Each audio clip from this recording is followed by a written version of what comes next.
11 Physics Chapter 8 Gravitation. In this JEE NEET lecture, we're going to solve few MCQs. The first one is acceleration due to gravity is g on the surface of the earth. वो हमें पता है और उसका formula हम सारी चीज़ें फिर से रिकॉल करने की कोशिश करते हैं. तो सारे फॉर्मूलाज मैं यहाँ पे फिर से लिख रहा हूँ जितने भी ज़रूरी है. So gravitational acceleration on the surface of the earth. Acceleration due to gravity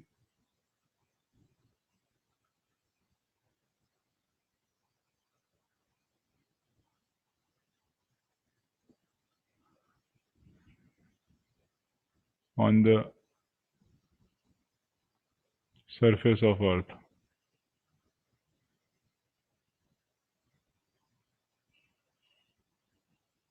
And that is g.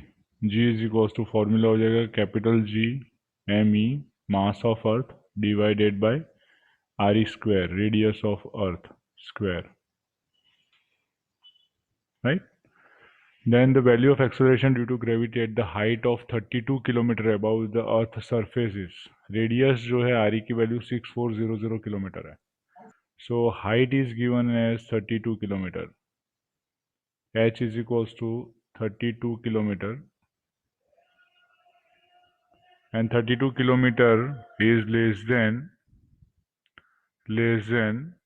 RE, which is equals to 6400 kilometer, right? So यहाँ पे जो वैल्यू है हाइट जो है वो अर्थ के रेडियस से बहुत ही कम है, बहुत ही कम है. And therefore we can apply the formula of gravitational acceleration g at height h. कम है इसलिए हम फॉर्मूला अप्लाई करेंगे g of h is equals to g which is a gravitational acceleration on the surface of the earth. Earth के surface पे gravitational acceleration bracket में लिखेंगे 1 minus 2h by R E, 2h divided by R E, ऐसा आप लिख सकते हो. So just substitute the value g of h is equals to क्या हो जाएगा, g in bracket 1 minus 2 into 32 divided by 6400, because 32 भी किलोमीटर में है और 6400 भी किलोमीटर में है, दोनों का यूनिट सेम है, इसलिए डायरेक्ट वैल्यू ऐसे सब्सटीट्यूट कर सकते हैं. So g of h is equals to क्या हो जाएगा, g in bracket 1 minus 32 into 2 is 64, 64 cancel हो जाएगा, ठीक है, 64 कैंसिल हो जाएगा. And therefore 1 divided by 100, that is 1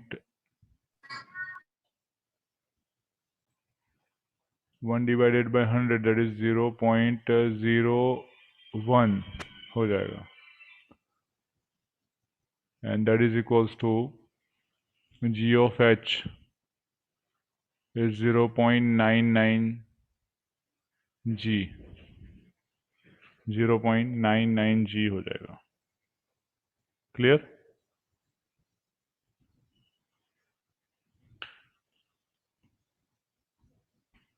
any confusion?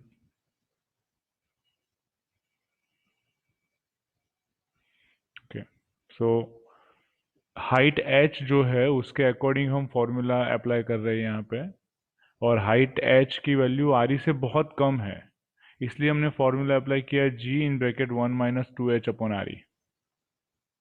ठीक है, अगर हाइट की वैल्यू आर ई से बहुत कम नहीं है, as for example the value of height is 6000 kilometre which is less than R E, but it's not less than R E, बहुत कम नहीं है, तब ये फॉर्मूला हम अप्लाई नहीं कर सकते हैं. ठीक है, तब हमें फॉर्मूला अप्लाई करना पड़ेगा g is equal to capital G M E upon R E plus H whole square. Clear? Remember that. Okay, next example is,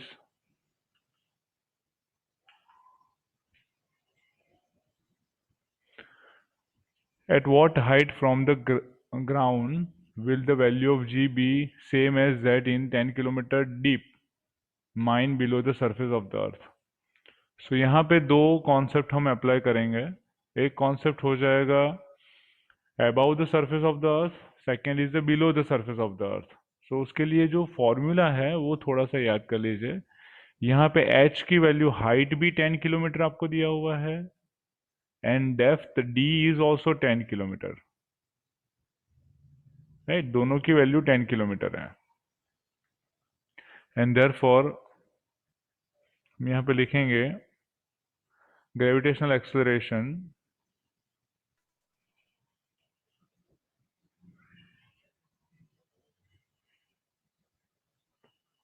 gravitational acceleration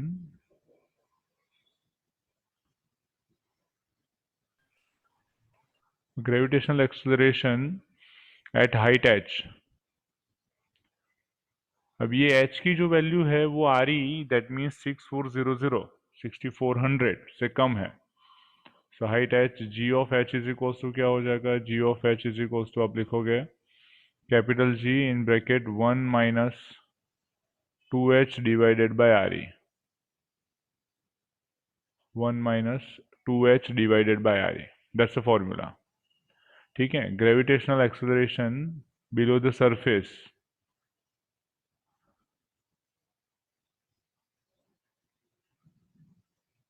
gravitational acceleration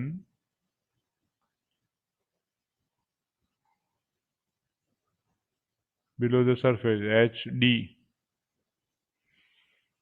right? So g of d क्या हो जाएगा, g of d is equals to है g in bracket 1 minus d upon re, 1 minus d upon re. The question is what height from the ground will the value of g be the same as that in 10 kilometer depth mine below the surface of the earth। ठीक है, सो यहाँ पे gravitational acceleration की value same है, height आपको find out करनी है। सो यहाँ पे हम दोनों को कंपेयर करेंगे। फिर से, what height from the ground will the value of g be the same as, right, दोनों की वैल्यू सेम होनी चाहिए। सो आप लिखोगे g of h is equals to g of d, ये दोनों वैल्यू सेम है। जी ऑफ एच की जगह आप लिखोगे g in bracket 1 minus 2h by R E, and that is equals to g in bracket 1 minus d divided by re। g cancel हो जाएगा and therefore 2h upon re is equals to d divided by re। re cancel हो जाएगा, right, and therefore h is equals to d divided by 2,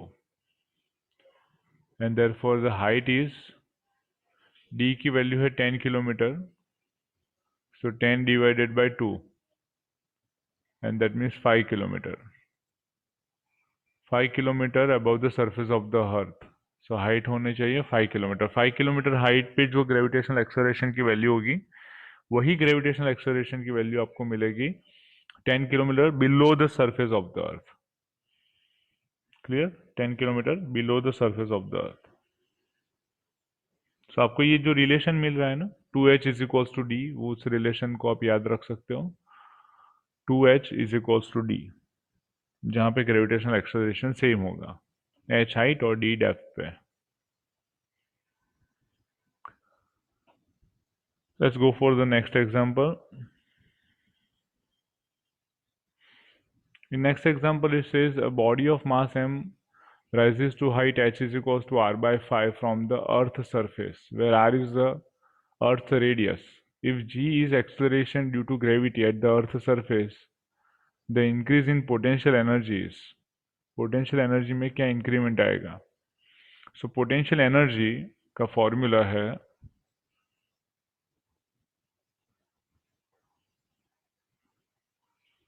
potential energy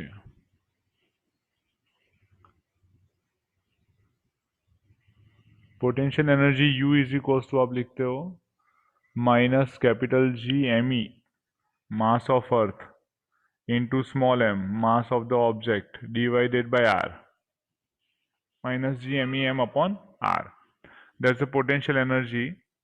सो अभी potential energy on the surface of the earth क्या हो जाएगा, first point is because object was on the surface of the earth, और फिर उसको r divided by 5 height पे ले जा रहा है. So potential energy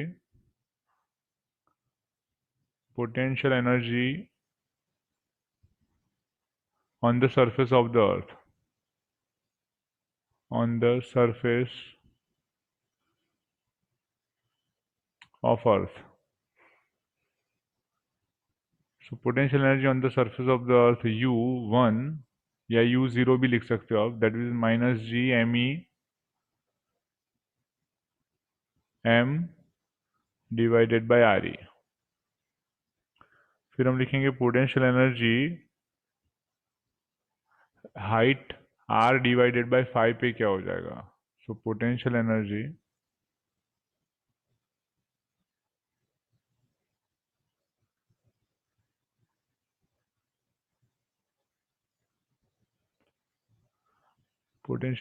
at the height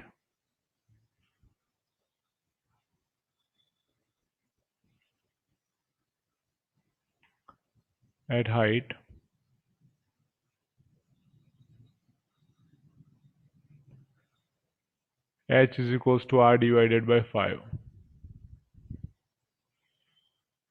right.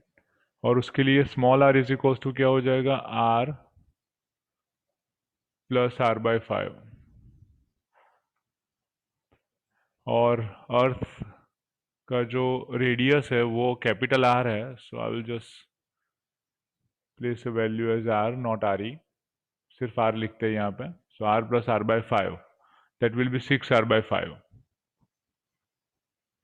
और वो पोटेंशियल एनर्जी को आप U2 डिनोट करोगे तो U2 हो जाएगा minus GMEM divided by 6R by 5, and that will be 5 by 6. Bracket में लिखेंगे minus GMEM upon R. Okay. So U2 की जगह आप लिख सकते हो U2 is equals to 5 by 6 minus GMEM upon R. So 5 by 6 ये हो जाएगा U1. Okay. and therefore increase in potential energy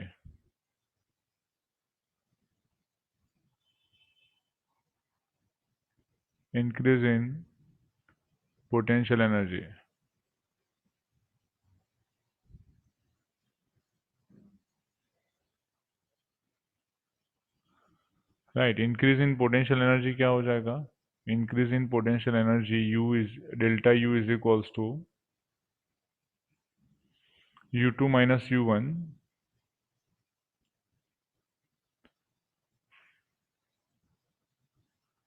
and therefore delta U is equals to the value of U2 is 5 by 6 U1 minus U1, and that will be minus 1 by 6 U1.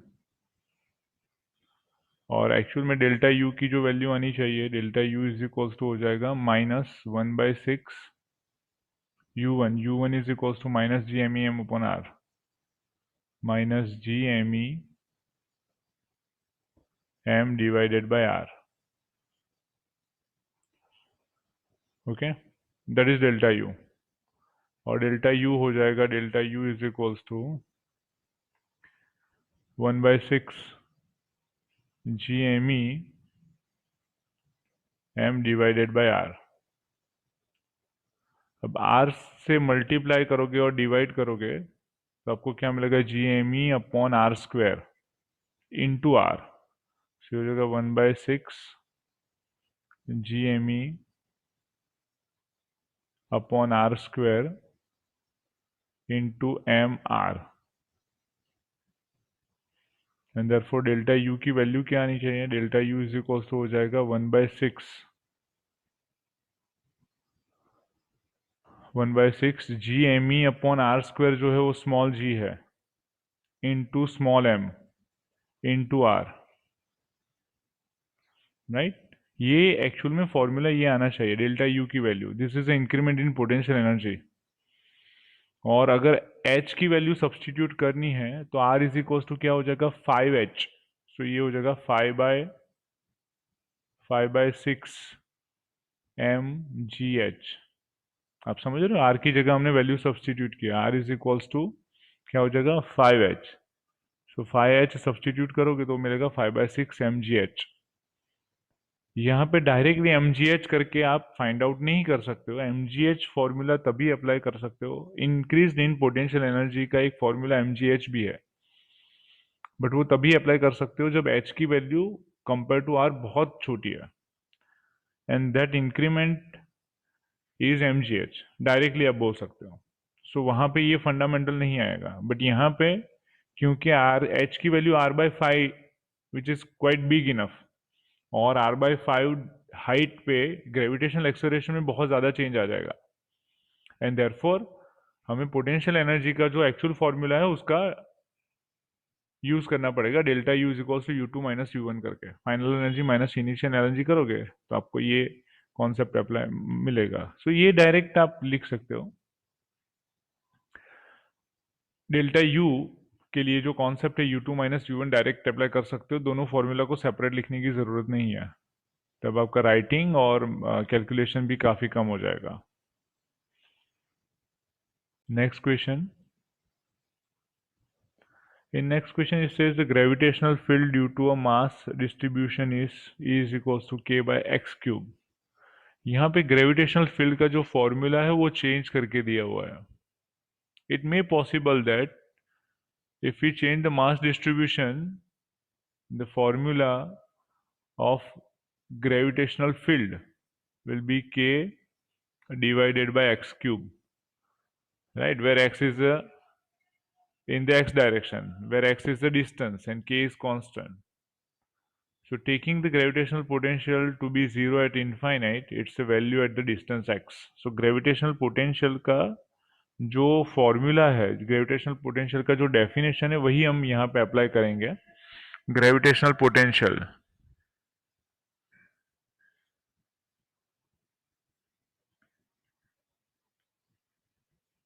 Gravitational potential, gravitational potential u या v is equals to क्या हो जाएगा, normally gravitational potential को v लिखते हैं, gravitational potential energy को u लिखते हैं। सो v का डेफिनेशन क्या है, ग्रेविटेशनल पोटेंशियल का डेफिनेशन है यूनिट मास, राइट, मतलब mass m is equals to 1 unit लेना है, यूनिट मास को आपको लाना है infinite to given point of the gravitational field, मतलब infinite to x, right, the work done against the gravitational field, ठीक है, दैट्स अ डेफिनेशन। और उस डेफिनेशन के अकॉर्डिंग अगर आप इंटीग्रेशन करोगे तब आपको ग्रेविटेशनल पोटेंशियल मिलेगा, and therefore potential will be minus integration E dot dx। E dot dx इसलिए लिखा बिकॉज E का फॉर्मूला x में है, from infinite to x। So v is equal to हो जाएगा minus integration infinite to x k divided by x cube dx, and therefore v is equals to minus k x cube 1 upon x cube, so x raised to minus 3, so integration infinite to x raised to minus 3 dx, and therefore v is equals to हो जाएगा minus k x raised to minus 3, integration में minus 3 plus 1, so x raised to minus 2 divided by minus 2 from infinite to x, and therefore v is equals to क्या हो जाएगा k by 2, x raised to minus 2 जो है 1 upon x square है, और integration आपको करना है infinite to x। Now substitute the value upper limit minus lower limit k by 2 upper limit is 1 upon x square, lower limit is infinite, so 1 upon infinite, and 1 upon infinite is 0, and therefore v is equals to हो जाएगा k divided by 2x square. ठीक है, तो gravitational potential के definition का हमने यहाँ पे यूज किया, and the definition of gravitational potential is bring unit mass from infinite to given point of gravitational field and calculate the work done against the gravitational field, and that work done is the gravitational potential of that particular point of gravitational field. So ultimately gravitational field find out करने के लिए, sorry gravitational potential find out करने के लिए आप क्या करते हो, इंटीग्रेशन करते हो, कहाँ से कहाँ तक का, infinite to given point, so infinite to x, right. और इलेक्ट्रिक फील्ड की वैल्यू या फिर आपको इलेक्ट्रिक फील्ड का फॉर्मूला दिया हुआ है which is k divided by x cube. So x के रिस्पेक्ट में हम इंटीग्रेशन करेंगे और हमको पोटेंशियल की वैल्यू मिल जाएगी। So this is a potential at the distance x due to the gravitational field E is equals to k divided by x cube, E is equals to k divided by x cube.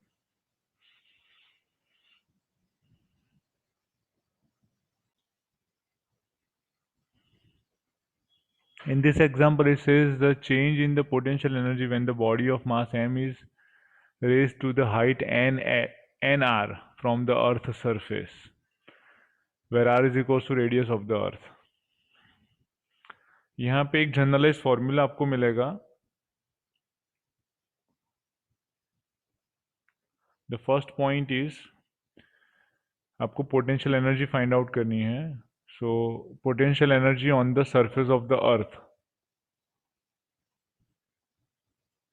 potential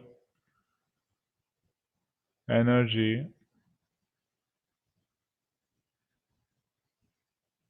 on the surface of the earth.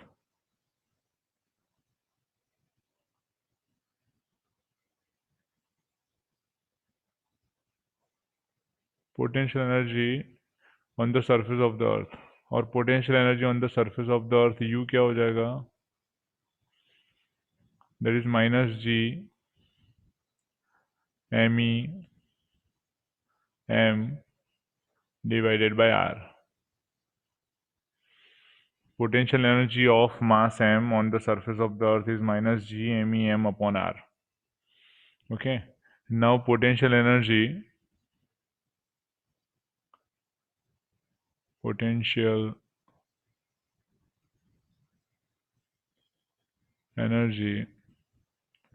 at height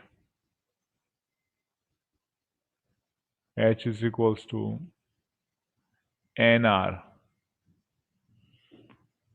from the surface of the earth, from the surface of earth. सो इसके लिए height n R है, so total distance R is equals to क्या हो जाएगा, R is equals to हो जाएगा capital R plus n R, and that is equals to capital R in bracket N plus one और n plus one into R आप लिख सकते हो। सो यू क्या हो जाएगा, U is equals to minus G M E M divided by R in bracket N plus one, M E M divided by R in bracket N plus one. ठीक है, अब हम बात करेंगे change in the potential energy.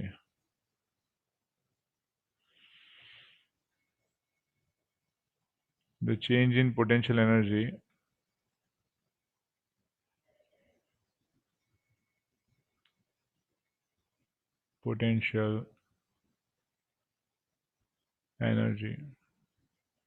delta U is equals to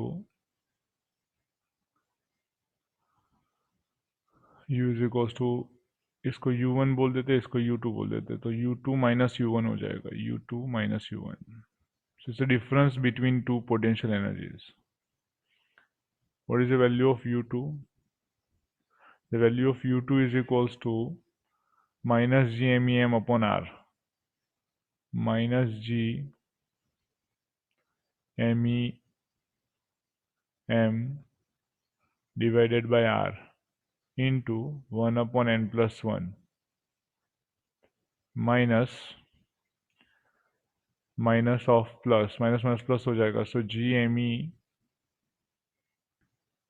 divided by R.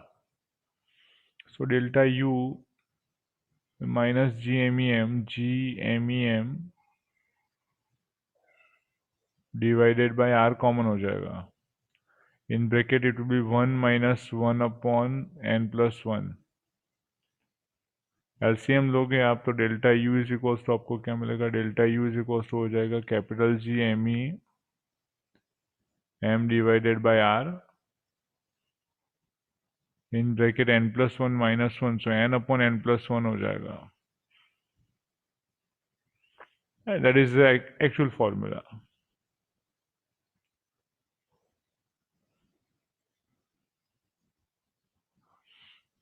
Okay, so यहाँ पे हम क्या करेंगे, r से मल्टीप्लाई करेंगे, r से डिवाइड करेंगे.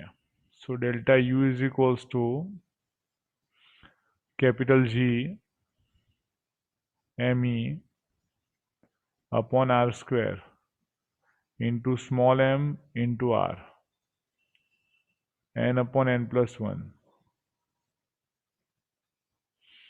and therefore delta u is equals to gme upon r square, and that is the gravitational acceleration on the surface of the earth. So यहाँ पे small m g r in bracket n upon n plus 1, right, because g is equals to capital gme upon r square, that we know. So ये formula हो गया in terms of g, gravitational acceleration के term में ये formula आपको मिला.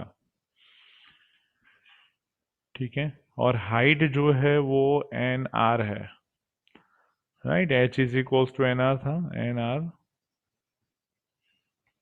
सो we can substitute the value of n R as h. तो आपको क्या मिलेगा, एन आर की जगह आप ये वैल्यू सब्सटीट्यूट कर दीजिए. फॉर्मूला में एन अपॉन एन प्लस 1 है, सो एन इंटू आर हो जाएगा H. So delta U is equals to M ji H upon n plus 1, M ji H upon n plus 1 हो जाएगा. सो ये तीनों फॉर्मूला हम एज ए शॉर्ट टेक्निक याद रख सकते हैं. In the case of height is given as n R, so ये फॉर्मूला हो जाएगा. अब आगे एक क्वेश्चन हमने देखा, उसमें n की जगह मतलब h is equals to R divided by 5 था, h is equals to R by 5. So n की जगह आप 1 बाई 5 सब्सटीट्यूट करोगे ना, 1 by 5, so 1 plus 1 by 5 is 6 by 5, so 5 by 6 m ji h मिल जाएगा आंसर आपको. n की जगह 1 बाई 5 सब्सटीट्यूट करना है, because h was r divided by 5 in the previous MCQ. सो ये डायरेक्ट फॉर्मूला वहां पे हम अप्लाई कर सकते हैं.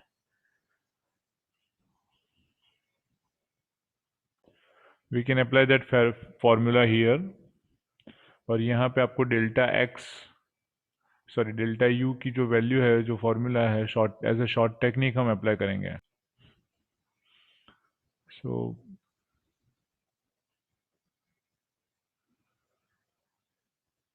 शॉर्ट टेक्निक में हम लिख रहे हैं डेल्टा यू का फॉर्मूला था M ji H divided by n plus 1. n की जगह आप अप्लाई करोगे 1 by 5, so M ji H 1 by 5 plus 1, so ये हो जाएगा 1 plus M ji H 6 by 5, and that will be 5 by 6 mgh, right, in short and simple. In next example, the given information is the mass, masses and the radii of the Earth and Moon are m1, r1, and m2, r2 respectively. Their centers are distance d apart. The minimum velocity with which a particle of mass small m should be projected from a point midway between their center so that is escaped to infinite. Okay. So object कहाँ पे है वो important है. I will draw a small diagram here to understand. So m1 is the mass of Earth and r1 is the radius of Earth. m2 is mass of Moon and r2 is the radius of Moon. An object with mass small m is at the center or the midpoint, and the distance from Earth to midpoint is d by 2 because total distance between their centers is d. So ये d by 2 हो जाएगा और ये distance भी d by 2 हो जाएगा. Clear? Now it says what is the minimum velocity with which a particle of mass m should projected from the point midway between there. So मतलब m जो है वो midway पे मतलब at middle point पे है, दोनों के centers है, और उसको minimum कितनी velocity देनी चाहिए. So the mass m will escape from Earth and Moon gravitational field. तो उसके लिए हमें मास m का एनर्जी फाइंड आउट करना पड़ेगा, which is a binding energy. और बाइंडिंग एनर्जी की जो वैल्यू है उतनी ही एनर्जी आपको देनी है in terms of the kinetic energy. That's a fundamental of escape velocity. Escape velocity के लिए कितना एनर्जी आप उसको प्रोवाइड करते हो. We should provide the energy in terms of the kinetic energy. ठीक है, काइनेटिक एनर्जी के टर्म्स में हमें एनर्जी प्रोवाइड करनी है. और वो ऑब्जेक्ट जो है उसकी बाइंडिंग एनर्जी क्या हो जाएगी, same as a gravitational energy. So gravitational energy of the mass m is the binding energy of mass m. So यहाँ हम स्टार्ट करते हैं.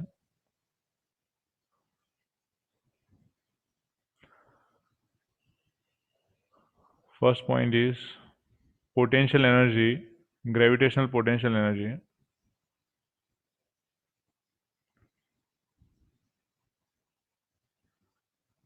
of mass m. और ये gravitational potential energy u is equals to क्या हो जाएगा, u is equals to हो जाएगा माइनस जी m1m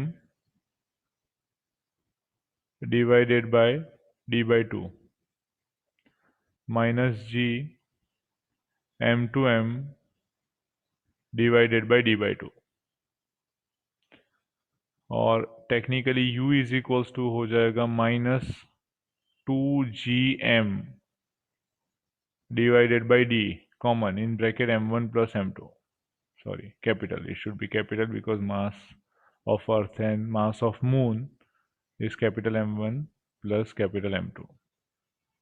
ठीक है, ये एनर्जी हो गई potential energy of mass m. इतनी ही एनर्जी हो जाएगी plus which is the binding energy, and therefore the kinetic energy should be equals to binding energy. Kinetic energy is equals to binding energy.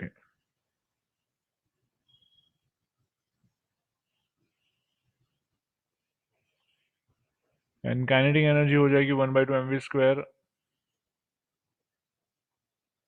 v is escape velocity, so v आप लिख सकते हो, v लिखोगे तब भी चलेगा. और binding energy हो जाएगी 2gm divided by d in bracket m1 plus m2. So potential energy जो है वो नेगेटिव होती है और उतनी ही एनर्जी पॉजिटिव हमें काइनेटिक एनर्जी के टर्म्स में देनी है. सो ये हो जाएगा m कैंसिल हो जाएगा, 2 सामने चला जाएगा, सो ve² is equals to 4g divided by d in bracket m1 plus m2. And therefore V is equals to हो जाएगा under root 4G divided by D in bracket M1 plus M2, and that's the velocity, escape velocity. Clear? So यहाँ पे हम क्या कर रहे हैं, M मास के लिए पोटेंशियल एनर्जी फाइंड आउट कर रहे हैं, और जो पोटेंशियल एनर्जी आपको मिलेगी उतनी ही एनर्जी आपको काइनेटिक एनर्जी के टर्म्स में देनी है. Then the mass m will escape up to the infinite distance और escape from the gravitational field of earth and moon, ऐसा आप बोल सकते हो. No, sir. Next example. There are two bodies of mass 100 kg and 10,000 kg separated by the distance 1 meter. At what distance from the smaller body the intensity of the gravitational field will be 0? So intensity of gravitational field 0 है, ऐसा distance आपको find out करना है. Okay, I will consider the mass m1 here and mass m2. The distance between these two is r,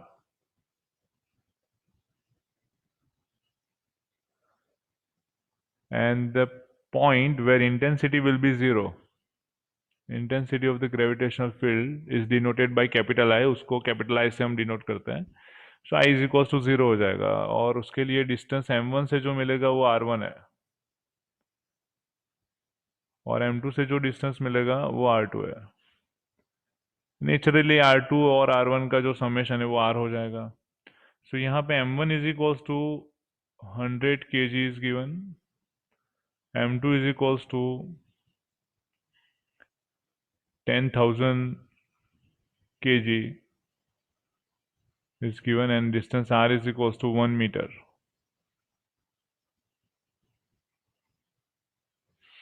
okay, so यहाँ पे आप basic concept हम यहाँ पे लिख रहे हैं. जिस पॉइंट पे टोटल इंटेंसिटी 0 हो रही है उस पॉइंट पे दोनों इंटेंसिटी, मतलब m1 से जो इंटेंसिटी मिलेगी वो और m2 से जो इंटेंसिटी मिलेगी वो दोनों intensity equal in magnitude, opposite in direction होना चाहिए.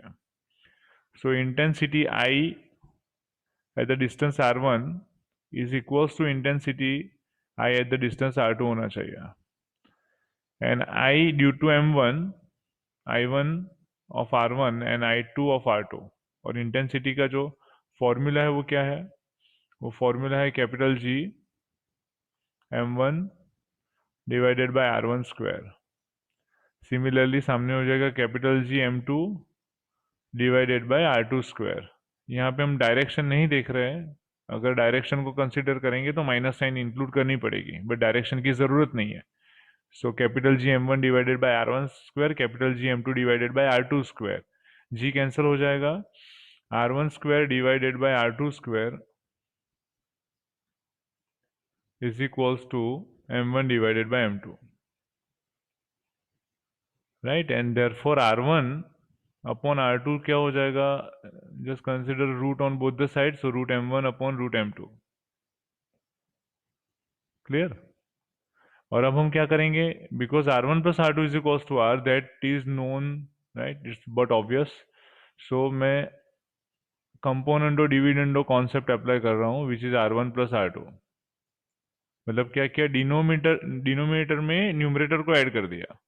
सो सिमिलर प्रोसेस हम राइट हैंड साइड पे करेंगे, root m1 divided by root m1 plus root m2, right. दोनों साइड हमने क्या किया, न्यूमरेटर को उठा के डिनोमिनेटर में ऐड कर दिया. Numerator will remain as it is, but numerator को हम डिनोमिनेटर में ऐड कर सकते हैं. In this case r1 plus r2 is equals to r, so r1 is equals to हो जाएगा under root m1 upon root m1 plus root m2